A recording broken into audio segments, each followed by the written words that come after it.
Bonjour à toutes et à tous et bienvenue donc à ce webinaire dédié à l'intégration des produits et services écolabels européens dans les marchés publics. Donc aujourd'hui, il s'agit d'un webinaire qui est co-organisé par l'ADEME, Agence de la transition écologique, et le pôle éco-conception. Pour information, donc vous avez en haut, un petit onglet QR, donc n'hésitez pas à poser tout au long de ce webinaire vos différentes questions. On essaiera d'y répondre à la fin du webinaire et si on manque de temps, on vous refera un retour par mail avec, enfin on a prévu en gros de vous refaire un retour par mail sur les questions sur lesquelles on n'aurait pas eu le temps de répondre. Aussi pour information, donc aujourd'hui on a la chance d'avoir donc plusieurs témoins, donc déjà 2 institutionnels avec le ministère de l'Environnement et le ministère des Finances, et ensuite nous aurons 2 retours plutôt terrain avec la région Grand Est et l'association des acheteurs durables de Nouvelle-Aquitaine. Je vais me présenter. Donc moi, je suis Céline Schuer, je travaille à l'ADEME et je m'occupe de la gouvernance de l'écolabel européen pour la France. Et aujourd'hui, donc, je co-anime ce webinaire avec Maya, qui travaille, comme je disais, au pôle éco-conception, qui reprendra la main un peu plus tard. Merci Maya, est-ce que tu peux passer? Donc déjà pour démarrer, donc quelques informations sur l'écolabel européen. Donc vous devez peut-être sûrement connaître le logo avec la petite fleur et les étoiles qui est facilement reconnaissable. Donc ce que je peux dire en gros sur le label pour représenter le contexte, c'est que il faut savoir que c'est le seul label qui soit public, porté par la Commission européenne et les États membres, et depuis plus de 30 ans puisqu'elle a été créée en 92. Et l'objectif de l'écolabel européen, c'était de pouvoir cibler les meilleurs produits et services du marché d'un point de vue environnement, mais aussi santé.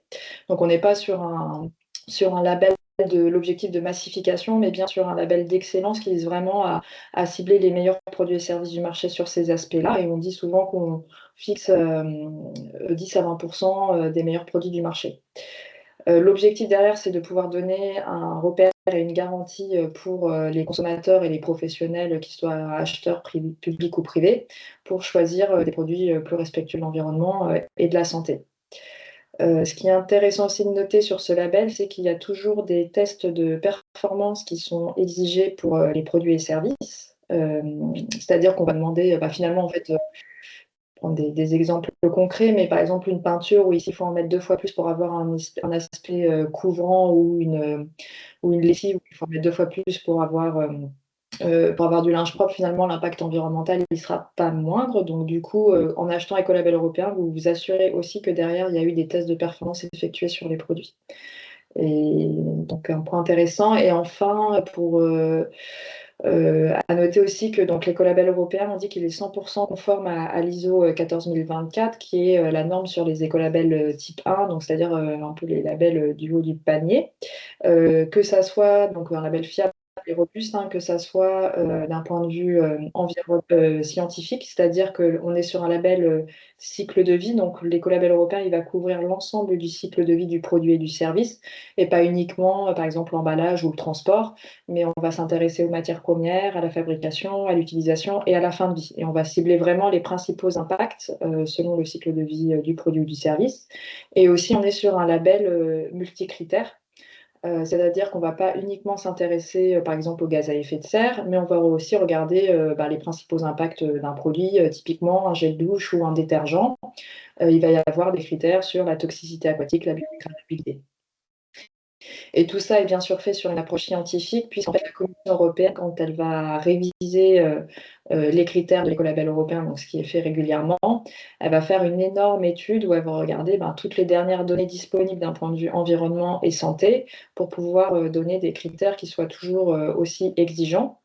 Et il y a aussi toute une partie de concertation avec les parties prenantes, que ce soit les industriels, les fédérations, les institutionnels, pour avoir quand même des critères exigeants, mais aussi réalistes. Un point aussi intéressant à noter, c'est qu'on est sur une certification par tierce partie indépendante. Ça veut dire qu'on va avoir un organisme certificateur qui va venir dans l'entreprise vérifier que l'entreprise elle répond bien à toutes les exigences du label pour avoir le droit d'apposer le logo. Et ensuite, il y aura un suivi tout du long de la certification vérification pour s'assurer que le produit il est toujours bien produit selon les critères de l'écolabel européen. Donc ça permet quand même d'avoir une vraie vérification, en tout cas sur ce label. C'est pas de l'autodéclaration, quoi. Et bien sûr, tout cela est libre d'accès. Donc voilà, en gros, le contexte autour de l'écolabel européen. Maya, je veux bien, s'il te plaît, si tu peux passer la slide, à la slide suivante. Donc voilà, donc, actuellement, l'écolabel européen, ça couvre 24 catégories de produits et de services. Donc on en a dans à peu près différents secteurs, que ça va des entretiens, des espaces verts, des produits d'hygiène, que ce soit des produits cosmétiques, ou des produits d'hygiène absorbante type couche, coupe menstruelle réutilisable. On va bientôt avoir normalement notre première entreprise française avec l'écolabel européen. Des papiers d'hygiène, de la papeterie, des papiers graphiques cahiers, des peintures et des vernis, des produits textiles, des lubrifiants, des détergents, mais aussi des services de nettoyage. Il est moins connu, mais on a 7 entreprises françaises qui ont leur service entier, donc qui est certifié écolabel européen, des revêtements de sol, de l'ameublement, que ce soit des mobiliers ou du matelas. Et là, depuis cette année, on a aussi la première entreprise française qui a l'écolabel européen sur des mobiliers de bureau, pour les pros. De la bureautique et aussi des hébergements touristiques, des hôtels, des campings, etc. Donc vous aurez les diapositives avec le replay, donc vous pourrez cliquer sur les liens. Donc vous avez accès au référentiel complet via le site de la Commission européenne en français, et aussi l'ADEME a développé des fiches synthétiques qui reprend de façon synthétique différents critères. Voilà. L'idée, c'est de pouvoir vous aider aussi à reprendre certains critères, si vous voulez, dans vos appels d'offres, et de pouvoir utiliser ces fiches synthétiques ou les référentiels complets. Je veux bien, Maya, que tu passes la diapositive. Voilà, donc il faut savoir que l'écolabel européen aussi, ça marche très bien. Depuis 30 ans, maintenant, on est à plus de 100 000 produits partout en Europe. Donc là, on est presque à... je viens d'avoir les dernières statistiques là, pour septembre 2025, et on est à presque 110 000 produits maintenant. Donc il y a eu encore 4 000 nouveaux produits en 6 mois. Donc les produits sont disponibles partout en Europe. Vous pouvez retrouver la liste des produits et des entreprises européennes sur le lien que je vous ai mis dans la présentation, ou la liste des entreprises françaises avec le label européen. Et voilà, donc ce que je voulais vous dire, c'est qu'effectivement, que ça soit dans toutes les catégories de produits que j'ai pu citer, en fait, ça croît depuis des années. Donc on voit quand même un intérêt croissant, que ce soit des consommateurs, mais aussi des professionnels, à acquérir des produits plus respectueux de l'environnement. Et notamment dû, je pense, aux nouvelles réglementations. Et du coup, ça fait une transition, puisque je vais laisser la parole à Marline, du Commissariat général au développement durable du ministère de l'Environnement, qui va vous parler un peu des dernières réglementations qui arrivent et ou déjà en cours. Merci. Merci Céline. Effectivement, on voulait resituer un petit peu le contexte déjà lié notamment déjà au poids de la commande publique, qui représenterait 10% du PIB à l'échelle française, 14% à l'échelle européenne, et donc qui en fait un levier important au service de la transition écologique. Et donc, on a un cadre normatif qui a considérablement évolué ces dernières années pour cesser d'être focalisé uniquement sur la question du coût et de la maîtrise budgétaire, et englober des préoccupations environnementales et sociales. On a notamment à la fois des obligations sectorielles en matière d'achat durable, donc pour certaines catégories d'acheteurs publics, voire privés. Si on peut passer à la slide d'après, on a un petit peu un aperçu des différents dispositifs et textes qui ont permis, dans les grandes lignes, un fort accroissement réglementaire autour de l'achat public durable. Donc voilà, l'acquisition de véhicules à faible émission, très faible émission, l'achat de produits alimentaires durables avec la loi Egalim, l'achat de produits issus de l'économie circulaire avec la loi AGEC. À ce sujet, l'écolabel européen aide notamment les acheteurs publics à se conformer à cette obligation de la loi AGEC, avec l'article 58 de la loi AGEC qui leur impose d'acquérir des biens issus du réemploi ou intégrant des matières recyclées en fournissant des produits certifiés qui intègrent des matériaux recyclés sur certaines catégories de produits. Donc, ça vous sera également présenté par la suite. Et puis, au-delà de ces mesures sectorielles, on a l'obligation systématique d'intégrer des considérations environnementales et sociales dans tous les contrats publics au plus tard en août 2026 avec la loi Climat et Résilience. Et puis voilà, pour terminer le panorama, l'élargissement du champ des acheteurs qui sont soumis à l'obligation d'élaborer un SPASER, un schéma de promotion des achats socialement et écologiquement responsables, donc qui est une stratégie d'achat responsable pour tous les acteurs soumis au Code de la commande publique et qui génèrent plus de 50 millions d'euros d'achats annuels.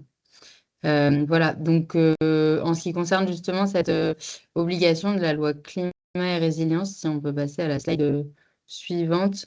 Donc, cette loi climat de 2021 prévoit donc que d'ici août 2026, donc d'ici un peu plus de 6 mois, tous les marchés publics comportent une clause environnementale, donc une spécification technique ou une condition d'exécution et un critère environnemental.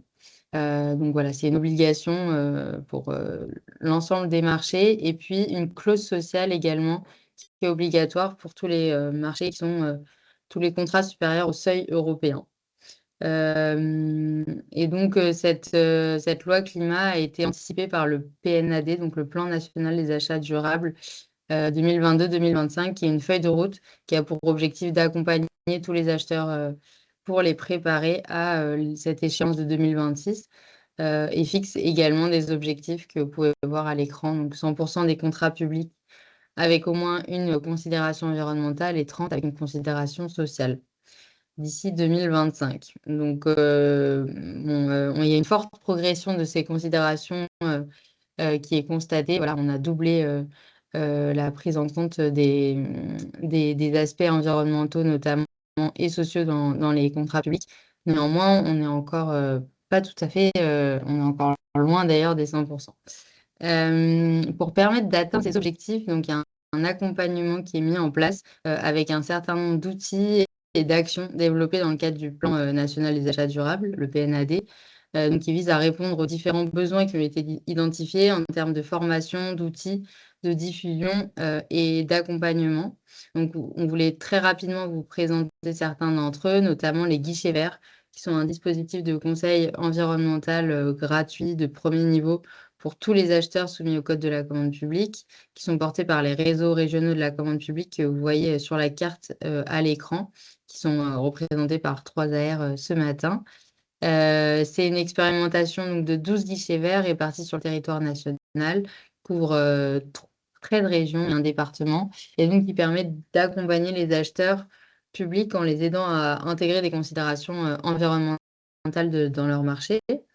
Ça, c'est le pendant environnemental de l'accompagnement. Sur le volet social, il existe les facilitateurs sociaux, donc, dont le maillage a été considérablement renforcé dans le cadre du PNAD.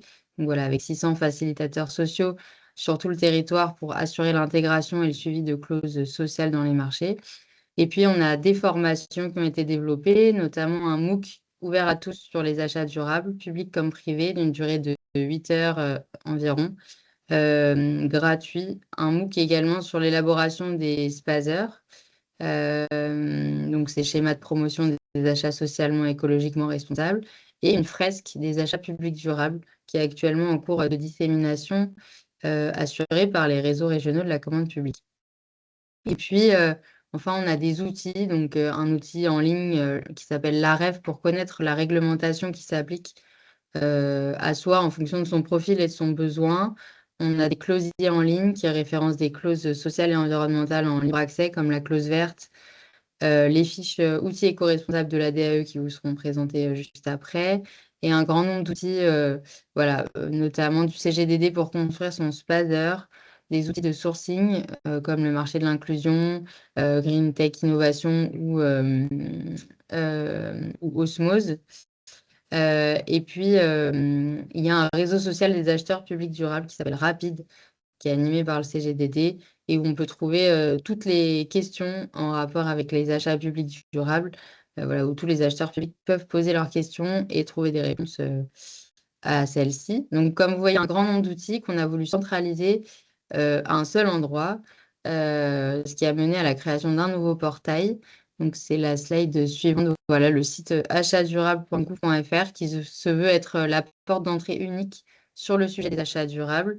Donc, voilà, accessible via un moteur de recherche classique et qui donne accès à l'ensemble des événements, des formations gratuites, des guides, des outils, des spazers et des offres d'accompagnement gratuites également. Donc voilà, n'hésitez pas à vous emparer de cet outil et de l'agrémenter parce que il y a la possibilité de suggérer des événements, des formations, des ressources, etc. si vous avez à en proposer. Et puis voilà, ça se passe via des formulaires en bas de chaque page et la modération se fait ensuite par nous au sein du CGDD. Donc voilà, il y a notamment une page bien sûr sur l'écolabel européen. Donc voilà, je vais m'arrêter là pour ce mini tour d'horizon sur le contexte réglementaire et sur les outils pour atteindre les objectifs législatifs. Et je sais que par la suite, il y aura d'autres outils qui vous seront présentés. Merci beaucoup, Marilyn. Nous allons maintenant laisser la parole à Nasri Richa, qui est chef de projet achat responsable en charge de la décarbonation au bureau achat responsable à la direction des achats de l'État. Donc, bonjour Nasri. Tu vas Bonjour. nous présenter un petit peu les fiches outils avec des exemples de clauses qui intègrent les spécifications techniques des produits écolabel européens, c'est ça? Oui, merci beaucoup Maya, merci Marline pour la présentation. Donc, comme l'a indiqué Marline, face à ce contexte législatif et réglementaire qui est de plus en plus exigeant, afin d'accompagner les acheteurs de l'État, le bureau achat responsable de la DAE s'est agrandi avec un recrutement plutôt de profil ingénieur. Donc là, comme on peut le voir sur la slide, le bureau achat responsable est notamment composé d'Émilie Martinan, la chef du bureau, Maud Courc, adjointe à la chef de bureau. Sur la partie sociale, Pierre Bouvigny, qui est en charge des achats socialement responsables. Pour la partie environnementale, donc 3 ingénieurs, comme je l'ai indiqué. Laura De Oliveira, qui est chef de projet environnement sur les enjeux d'économie circulaire. Charles Druzinec sur la biodiversité et moi-même sur la décarbonation. Slide suivante, merci. Et donc, pour accompagner les acheteurs de l'État, un des outils que nous avons développé, donc pour les outiller afin d'atteindre les objectifs ambitieux présentés par Marline, notamment les objectifs du PNAD et les obligations également de la loi climat et résilience, des fiches outils éco-responsables ont été développées avec 4 domaines d'achat qui ont été identifiés comme prioritaires. Donc, comme prioritaire d'un point de vue d'impact carbone au sein du BGS de l'État. Et donc, nous avons notamment l'IT, l'immobilier, l'alimentation et le textile. Et un autre domaine donc, qui est moins impactant, mais qui est complexe à adresser. Donc, les enjeux environnementaux sont assez complexes à adresser sur ce domaine, qui sont les prestations intellectuelles. Donc, ces fiches outils ont été développées grâce à la mobilisation de nombreux acteurs au sein de l'État et de ses établissements publics.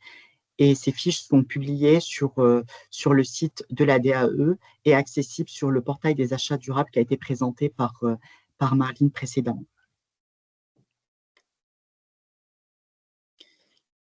Donc là, sur cette slide, on voit toutes les fiches éco-responsables qui sont disponibles.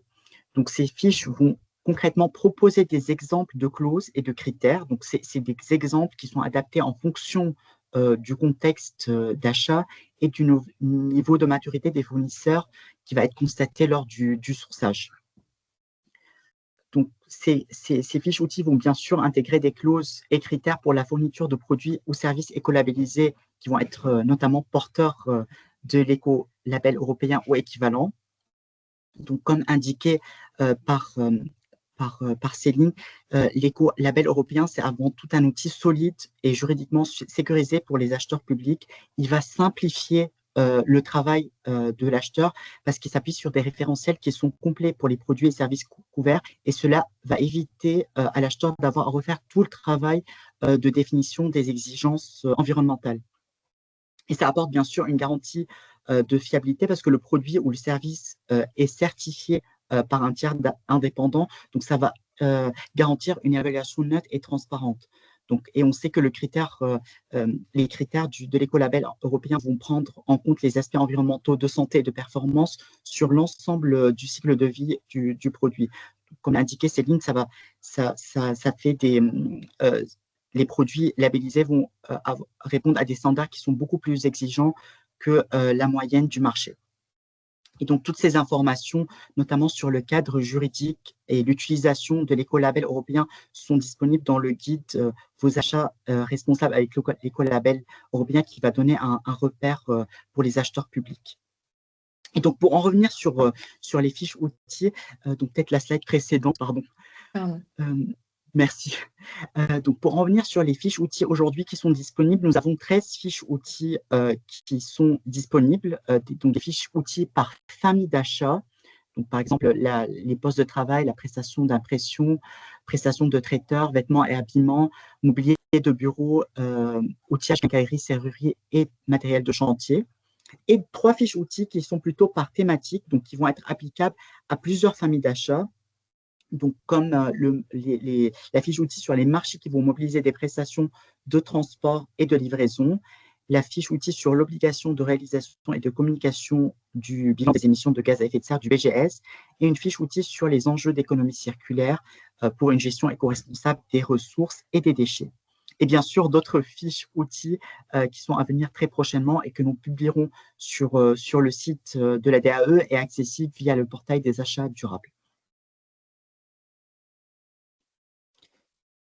Donc, comme je l'ai indiqué, dans ces fiches outils, nous retrouvons des exemples de critères d'attribution, donc que vous voyez à gauche, par exemple, de la présentation, et des spécifications techniques pour les familles de produits et services qui vont être concernés par l'écolabel européen. Donc là, par exemple, pour le critère d'attribution, pour le cas du mobilier de bureau, donc qui est un critère d'attribution, bien entendu, intégré dans le règlement de consultation, qui va attribuer le plus de points à l'offre qui va proposer le plus de références écolabellisées, donc avec la méthode de notation que vous voyez sur l'écran.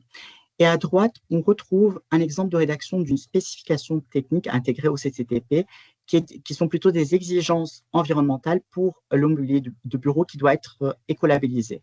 Donc, tous ces exemples de clauses sont disponibles dans la fiche outils mobilier de bureau.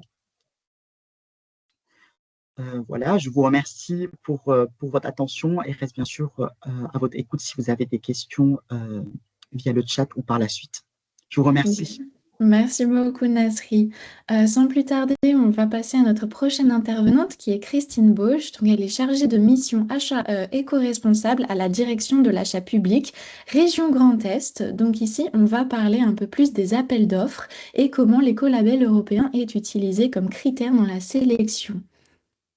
Bonjour à tous, merci à l'ADEME pour le guide et le webinaire. Donc nous, notre retour d'expérience, il illustre notre politique de Spazer donc mis en place depuis 2017. On peut peut-être passer à la slide d'après, Maya. Et puis, du coup, le marché concerné, ce sera sur l'écolabel, évidemment. Donc, on peut passer à la slide d'après. C'était sur notre marché de nettoyage. Sur les locaux et la vitrerie. Donc c'est un marché de prestations. Cependant, nous avons été exigeants sur la partie des consommables et des produits. Il y avait 16 lots, puisque la région Grand Est est une grande région. Donc on a fait des lots géographiques et aussi certains lots réservés quand on a pu intégrer le volet social avec un accord cadre mono-attributaire. Donc 2025-2029, c'est la période concernée. Et on avait 2 éléments environnementaux. Une partie au CCTP assez importante que je vais dérouler tout à l'heure, dans la slide d'après, pardon, et une partie sur les critères pour pousser un petit peu plus loin la démarche sur l'environnement. On avait 11 lots classiques, donc du coup 7 lots en marché réservé. Pour autant, les lots en marché réservé contenaient les mêmes exigences sur les produits consommables et notamment sur l'écolabel. ainsi que sur la partie environnementale.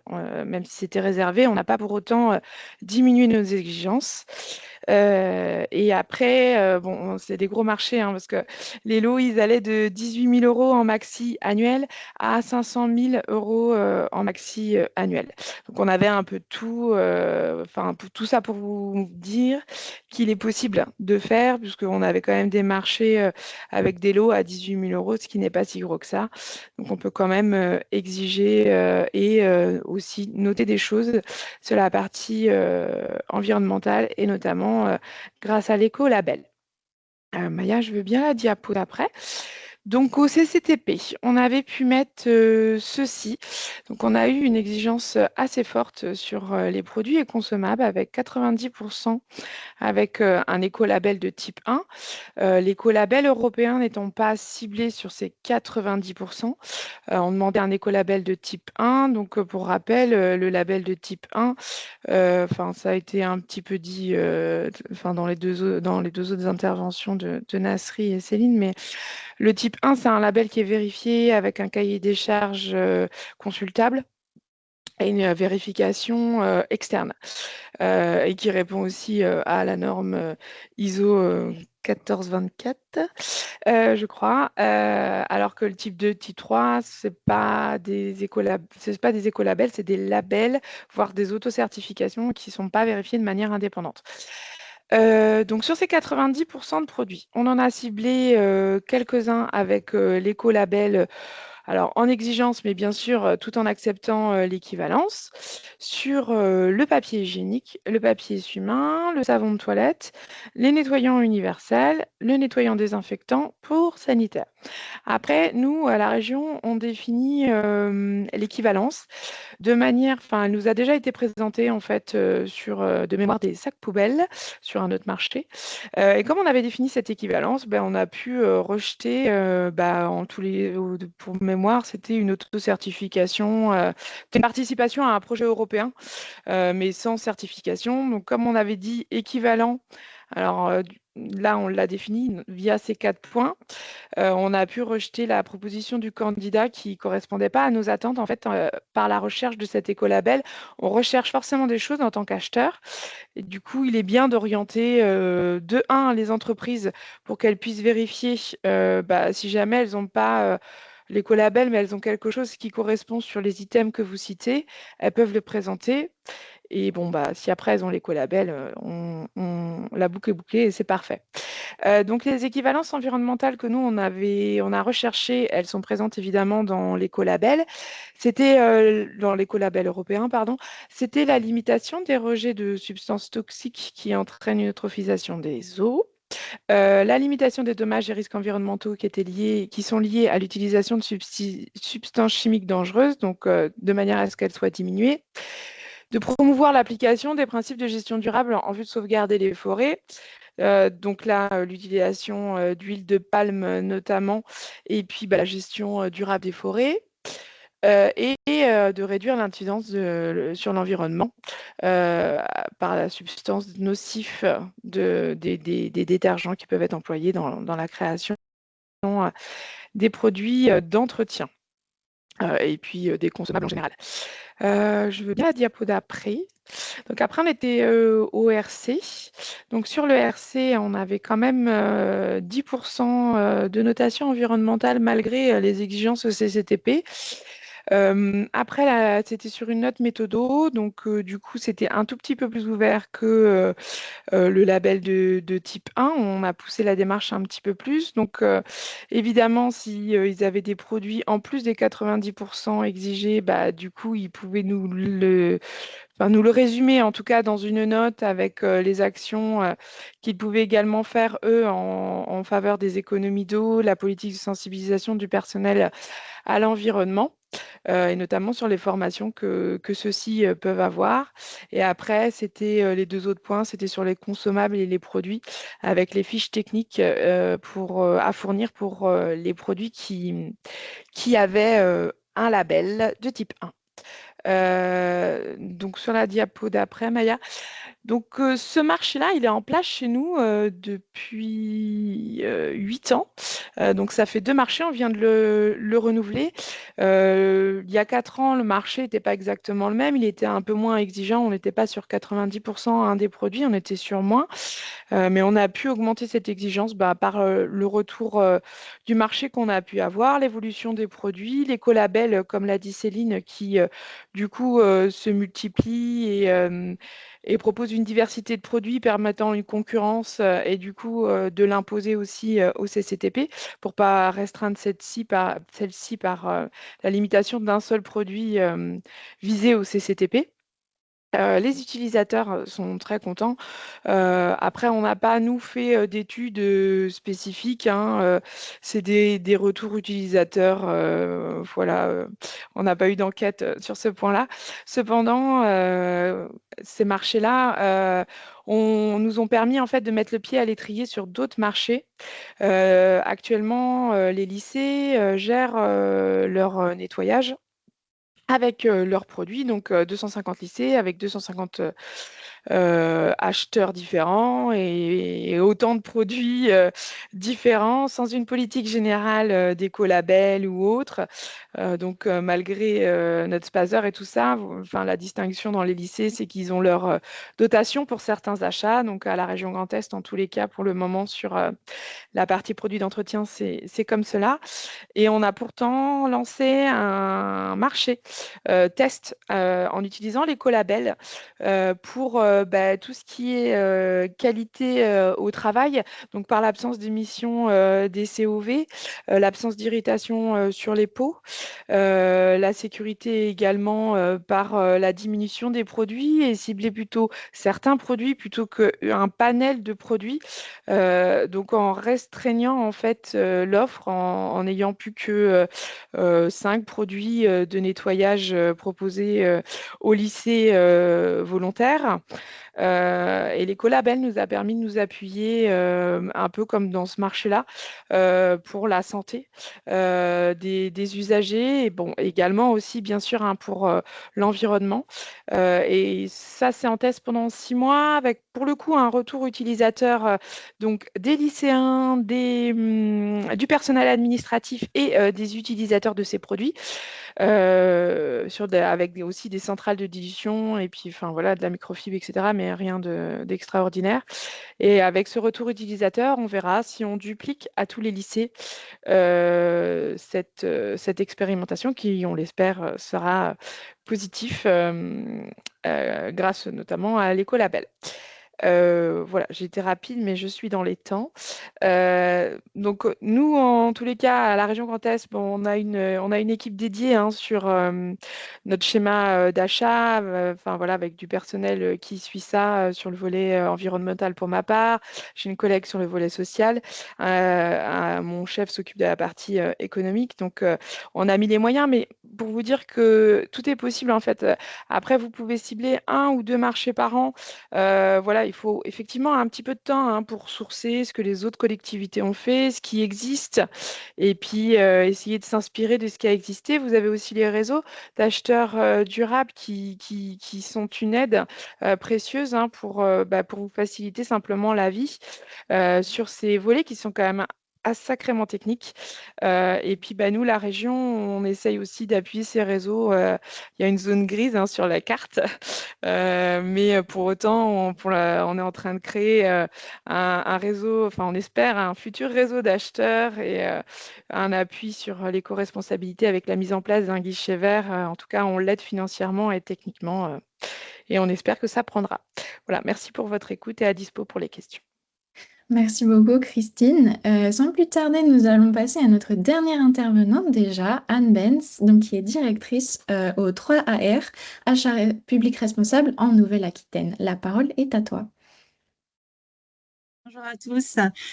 Tu peux passer cette diapo, s'il te plaît, Maya. Donc, j'ai intitulé mon intervention l'écolabel européen, un outil incontournable pour l'acheteur responsable. Tu peux avancer. Donc, je travaille pour le réseau 3AR en Nouvelle-Aquitaine. Je remets la carte que vous avez vue avec Marlene tout à l'heure avec une zone grise, mais bientôt qui sera colorée en Grand Est de ce qu'on entend. Donc, effectivement, on déploie de nombreux outils dans le cadre du PNAD présenté par Marline, et puis aussi des actions sur les territoires qu'on porte nous en propre, que ce soit des rencontres acheteurs-fournisseurs, des formations thématiques autour de divers enjeux, restauration collective, économie circulaire, santé environnementale, un certain nombre de sujets qu'on déploie sur nos territoires. On a tous en tout cas pour objectif commun de faire réseau, de faire territoire et d'accompagner l'ensemble des structures qui sont soumises aux procédures de marché public vers des achats publics durables.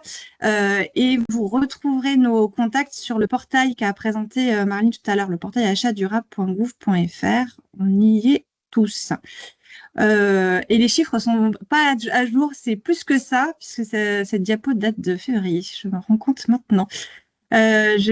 Tu peux avancer. Donc, pour nous, réseau, on dit que les collabels européens, c'est quand même le bon ami de l'acheteur public responsable. Pourquoi? Il y a deux principales raisons. Déjà, c'est un label de confiance, c'est-à-dire qu'on peut s'appuyer dessus puisque c'est un label qui va aller chercher l'ensemble des enjeux environnementaux à chaque étape de la vie du produit, de la prestation qu'on achète, donc l'approche cycle de vie qui nous est bien chère dans les marchés publics. C'est un label aussi qui, Céline l'a présenté tout à l'heure, garantie de la qualité du produit. Donc, en fait, c'est un des rares labels en fait, qui travaille sur ce sujet-là, sur la qualité. Nous, c'est un enjeu qui est important. Bon, je vous en parlerai après sur les couches, mais effectivement, le sujet qualitatif, il est important. Le sujet intensité concurrentielle, le fait qu'il y ait une offre assez mature aujourd'hui sur pas mal de familles d'achat, alors pas toutes, hein, j'ai vu effectivement il y a des filières sur lesquelles ça se développe, mais en tout cas celles sur lesquelles nous on propose d'aller vers les collabels européens, en général c'est parce qu'il y a une forte intensité concurrentielle, donc il y a une concurrence, donc on n'a pas trop de risque d'avoir à analyser une équivalence, puisque c'est souvent un peu compliqué sans outils d'analyse. Et puis aussi, les collabels européens proposent une évolution de ces référentiels en fonction des actualités scientifiques, des actualités sociétales. C'est l'exemple que je vais vous donner tout à l'heure avec les couches pédiatriques. Et puis, voilà, les collabels européens dans les marchés publics, c'est facile. Alors, c'est facile à sourcer. Pour rappel, sur le site de l'École Appel Européen, vous avez l'ensemble de la liste des entreprises qui ont le label, donc facile pour aller regarder si on a une forte intensité concurrentielle. Il est facile à rédiger, là, Christine nous l'a montré, entre le site La Clause Verte, le site Achat Public Durable, vous trouverez facilement des ressources pour le rédiger. Et puis, alors c'est facile à analyser en tant que tel. Et après, sur les sujets d'équivalence, nous, en fait, alors, sur les sujets santé environnementale que je vous présente après, on essaie de vous proposer des grilles justement d'analyse d'équivalence. Mais la préco qu'on donne, c'est quand même de vérifier qu'il y a bien suffisamment d'offres pour pouvoir l'exiger. On y va.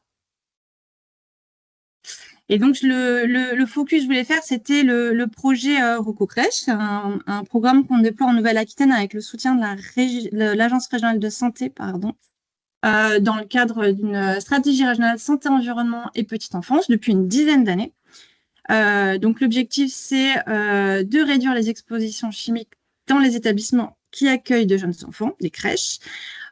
Évidemment, quand on veut agir dans les crèches, il faut agir sur les achats, puisque quand on va acheter des produits de nettoyage, quand on va faire des travaux, quand on va ajouter du mobilier, donner à manger, habiller, on va évidemment, à un moment donné, l'achat va arriver.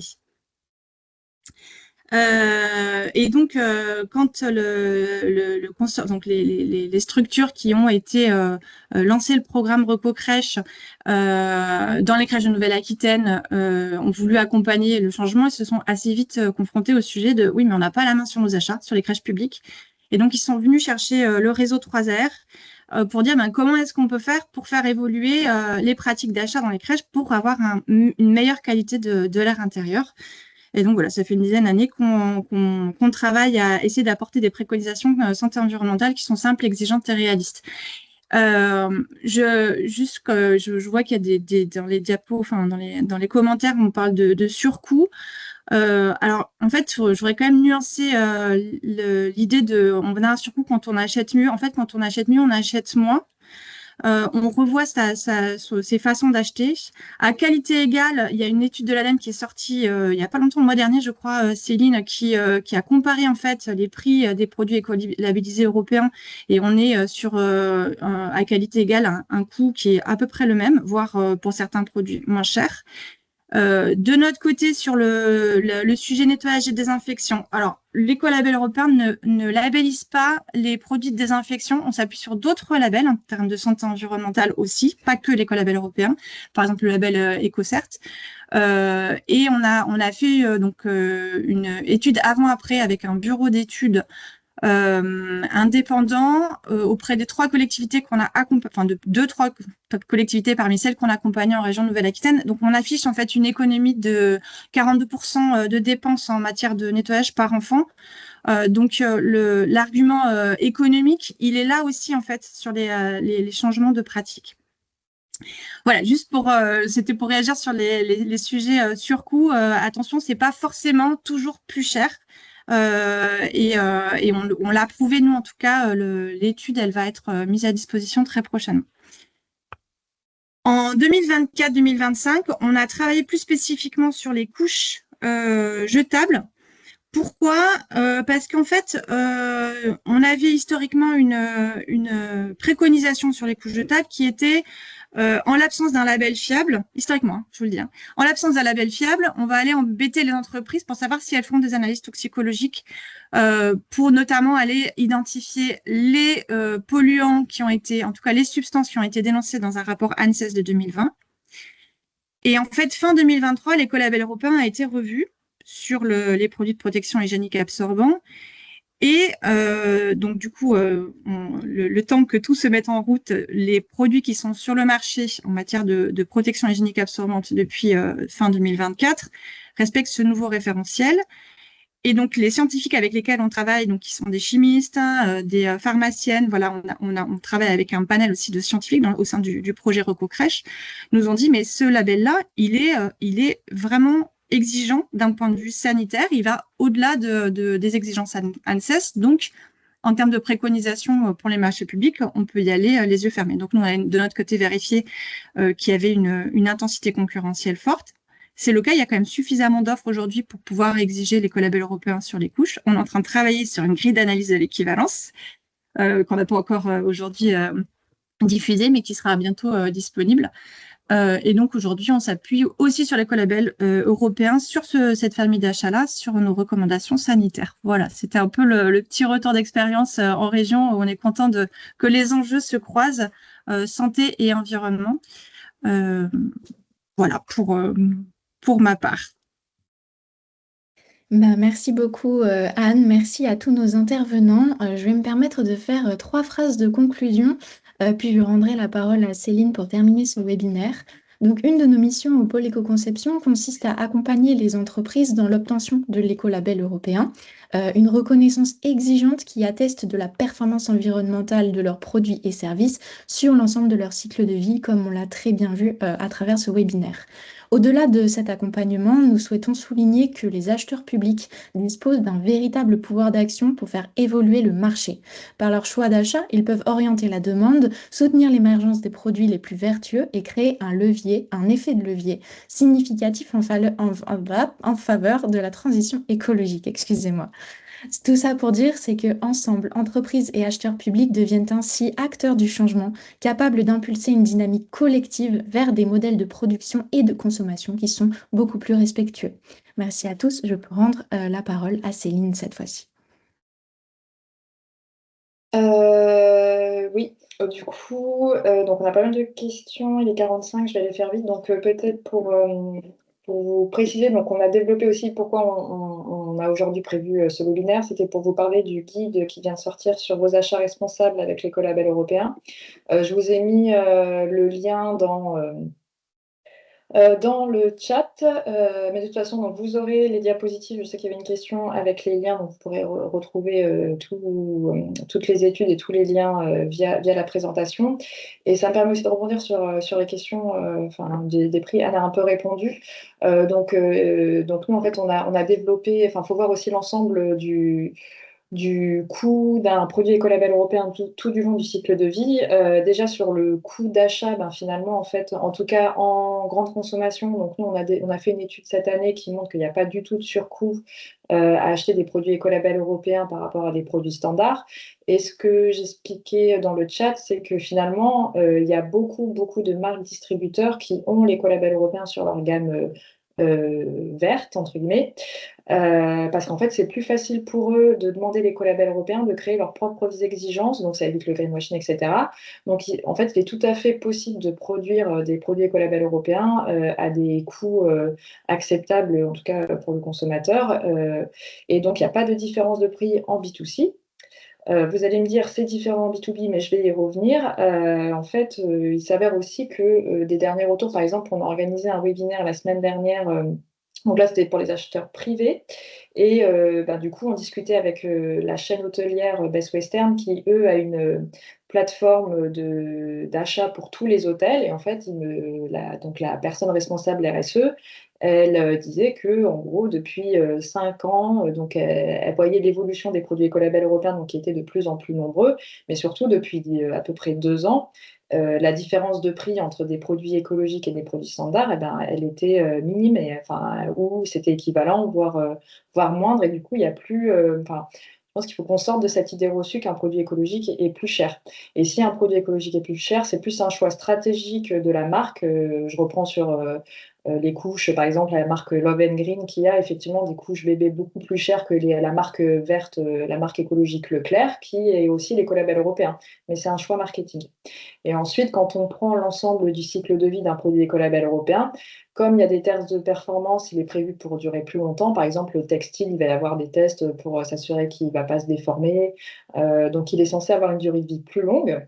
On est aussi sur des produits finalement qui vont demander moins d'énergie, moins d'eau. Et donc, par exemple, sur les lessives, il faut que la lessive écolabel européen elle soit efficace à 30 degrés. Donc, ça permet d'économiser aussi de l'énergie. Ça permet aussi d'éviter les produits écolabel européens. Ils sont élaborés pour éviter la surconsommation, le gaspillage. Donc pareil, les détergents, il faut que ça soit dosé, que en gros la performance du produit soit efficace à un certain dosage. Et à la fin, on évite aussi les emballages inutiles parce qu'on n'a pas le droit au suremballage dans les produits écolabel européens. Ils sont mieux recyclables.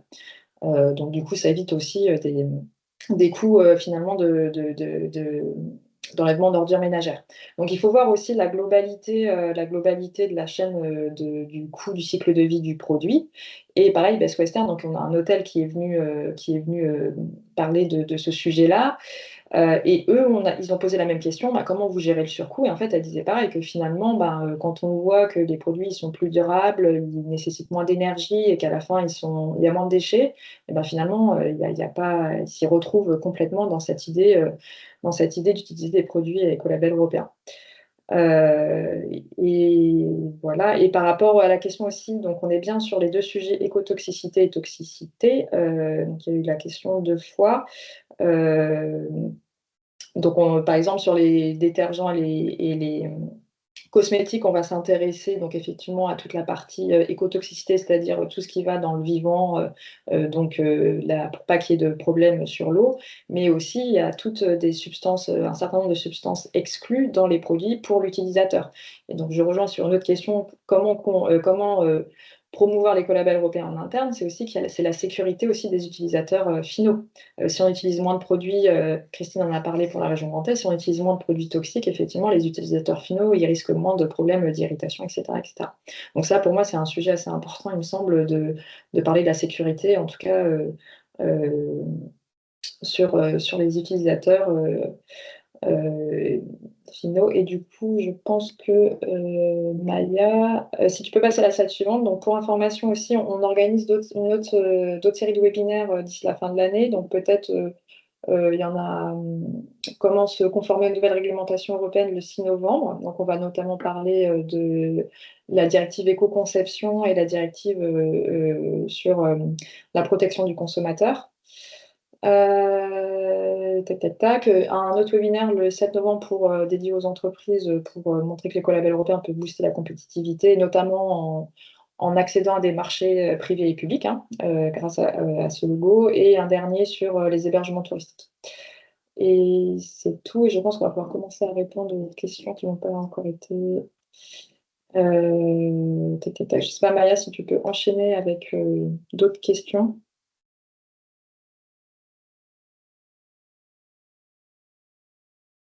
Alors, je peux les voir, mais je ne peux pas les projeter.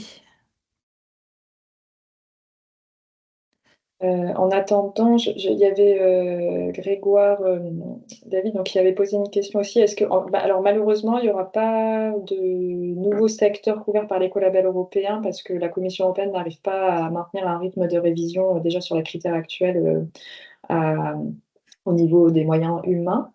Par contre, dès qu'il y a une révision de critères, souvent ils élargissent la gamme de produits concernés. Donc par exemple, les produits cosmétiques, avant c'était à rincer, maintenant c'est tous les produits cosmétiques, que ce soit les crèmes, etc., ou les protections d'hygiène absorbants, ils ont rajouté les coupes menstruelles réutilisables. Donc c'est comme ça qu'ils élargissent les gammes de produits, mais il n'y aura pas de nouveaux secteurs type téléphonie. Enfin, en tout cas pas dans l'état actuel des ressources que la Commission européenne a sur ce sujet.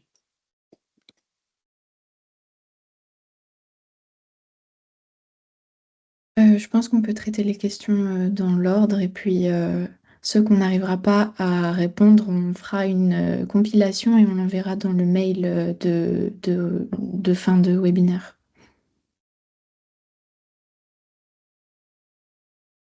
Donc du coup, la question suivante, c'est donc on indique juste une liste de labels environnementaux sans en cibler. Comment savoir s'ils sont équivalents? En fait, j'ai répondu à travers d'autres choses. L'équivalence, on ne doit pas définir, on ne dit pas l'écolabel européen, équivalent EcoCert, équivalent Nordic Swan, équivalent X et Y. En fait, on dit qu'on cherche l'écolabel et qu'on souhaite l'équivalence parce que l'écolabel permet la diminution des substances toxiques sur les milieux aquatiques, parce que il y a moins de COV, parce que l'impact cycle de vie du produit est diminué. Voilà, 3, on en cite. Comme disait Anne, voilà, le réseau 3R a mis à dispo des choses. Si vous vous renseignez un peu sur les labels, vous verrez que souvent on retrouve une liste en fait des principales choses qu'elles zooment. Donc vous en mettez 2, 3 parce qu'en tant qu'acheteur, on est censé zoomer des labels pour telle et telle raison, pas parce que l'écolabel il est trop bien et qu'on va le mettre. Alors oui, certes, il est trop bien, on va le mettre, mais pourquoi est-ce qu'on cherche cet écolabel? Et du coup, après, si l'entreprise, elle candidate et qu'elle vous dit, ben moi, j'ai mon Green Lab perso pour moi, et ben j'ai permis de faire ça et je me suis auto-certifiée. Ben, il va vous fournir les preuves. Si vous ne les fournissez pas, vous lui demandez. Et si vous fournissez les preuves et que vous voyez que c'est une auto-certification, bah, comme vous avez mis que c'était un label de type 1, on demande une certification externe, bah, du coup, vous pouvez le mettre de côté. Alors que si vous ne dites pas équivalent de type 1 pour X, Y raison, bah, vous ne pourrez pas en fait enlever ce joli candidat qui a fait cette belle certification. Donc en fait, c'est plus pour vous prémunir. Après, c'est plus on vous donne les bonnes pratiques, à vous de voir si vous les utilisez. En vrai, à la région, moi, ça fait 6 ans que je suis là, j'ai vu un seul dossier où il y avait une équivalence. Donc sur tous les marchés qu'on a, avec tous les candidats qui nous répondent, c'est très peu.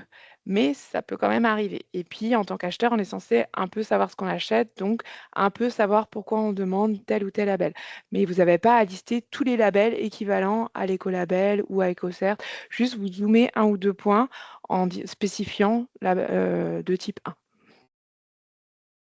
1. Ensuite, il y a une remarque qui dit: si une seule entreprise française propose l'écolabel européen sur du mobilier, il ne peut être possible de l'exiger dans une consultation.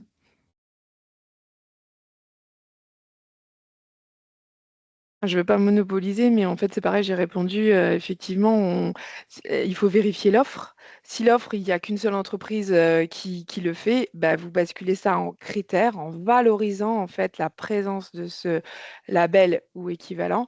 Mais effectivement, si vous le mettez en CCTP, c'est une restriction de la concurrence. Donc, vous êtes trop exigeant et votre marché est annulable. Bon, s'il y a recours, hein, mais il est potentiellement annulable parce que vous avez restreint la concurrence. Ensuite, les facilitateurs sociaux proposent surtout des heures d'insertion, mais pour le gros marché de fourniture, ce n'est pas adapté. Quelles clauses sociales, à part les heures d'insertion, peuvent être indiquées dans les marchés de fourniture?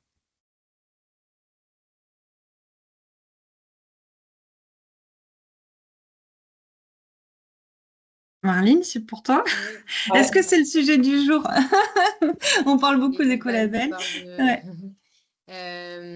Il y a beaucoup de clauses sociales qui peuvent être insérées. Enfin, la dimension sociale est assez vaste, même si elle peut l'être un petit peu moins que l'environnement, mais ça peut être des clauses égalité femmes-hommes, ça peut être il y a l'insertion par l'activité économique, mais il y a aussi des personnes en situation de handicap.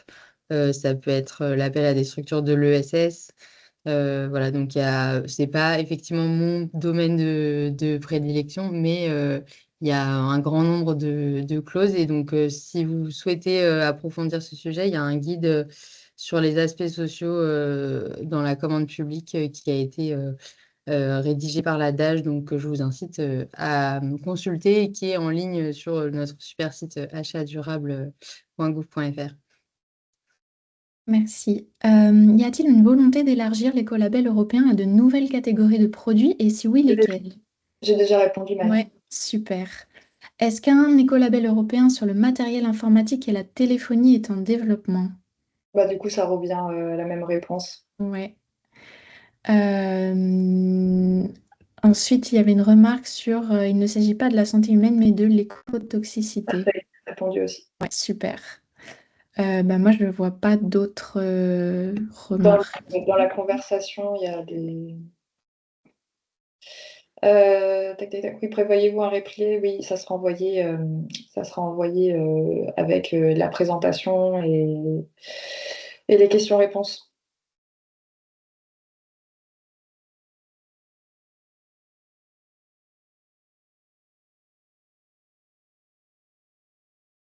L'économie de la fonctionnalité. Alors, l'économie de la fonctionnalité, donc là, on est vraiment sur un autre sujet. Je vais essayer de retrouver la question. Tac, tac, tac. C'était quoi la question sur l'économie de la fonction? Pouvez-vous inciter l'économie de la fonctionnalité? En fait, à l'ADEME, donc j'ai des collègues qui travaillent sur le sujet, qui développent notamment le développement de ces types de prestations. Sur les territoires, mais c'est vrai que c'est assez émergent comme pratique. Après, moi, je vous invite à peut-être vous rapprocher des directions régionales de l'ADEME pour savoir un petit peu les entreprises qui travaillent sur ce sujet-là. Je sais qu'il y a des projets qui vont se monter l'année prochaine sur le sujet, mais voilà, ça reste un sujet assez émergent. Certains de mes collègues en direction régionale commencent à essayer de travailler avec des entreprises sur le sujet, mais voilà, j'ai pas une vision d'ensemble sur ce qui se passe sur les territoires, donc le mieux c'est peut-être effectivement de se rapprocher des directions régionales de l'ADEME.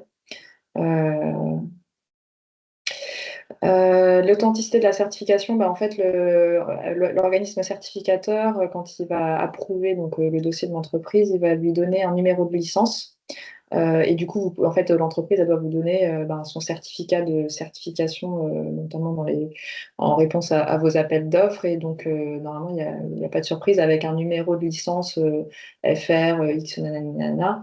Vous ne devriez pas avoir de surprise. En tout cas, on n'a jamais entendu parler d'entreprises qui faisaient des fraudes à ce sujet-là. Et vous pouvez aller voir aussi sur le site de la Commission européenne Si c'est bien inscrit dans les... Attends, je vais vous retrouver ça. Parce que donc, il y a toutes les entreprises européennes avec l'écolabel européen qui sont répertoriées. Donc, vous pouvez vérifier effectivement que le numéro de licence correspond bien à ce qu'on trouve sur le site de la Commission européenne, qui n'est pas toujours à jour, puisqu'en fait, il y a tellement... Bah là, maintenant, on a plus de 100 000 produits, donc le temps que ça s'alimente, et puis toutes les entreprises ne s'enregistrent pas, etc. Donc, c'est un peu compliqué. Mais en tout cas, voilà, il y a un moyen de vérification, c'est celui-ci, mais il n'est pas complètement sûr à 100%. Après, en tant qu'acheteur, on peut demander le moyen de preuve, hein, et du coup, ils fournissent le certificat, vous dites en cours de validité, et ils vous le fournissent aisément, hein. Enfin, nous, on l'a déjà fait et on les a, il n'y a pas de souci, c'est facile, les entreprises, elles les ont, hein, dans leur stock, hein, il suffit de le demander. Et on retrouve un exemple de ce certificat dans la page 30 du guide de les achats responsables avec l'écolabel européen.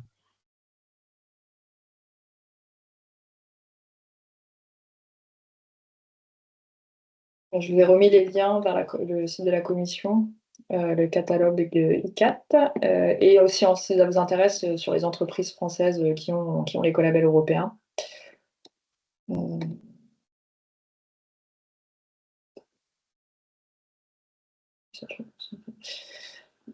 Alors, il est 11 h, je pense que du coup, on rebalayera toutes les questions qu'on a eues dans le chat.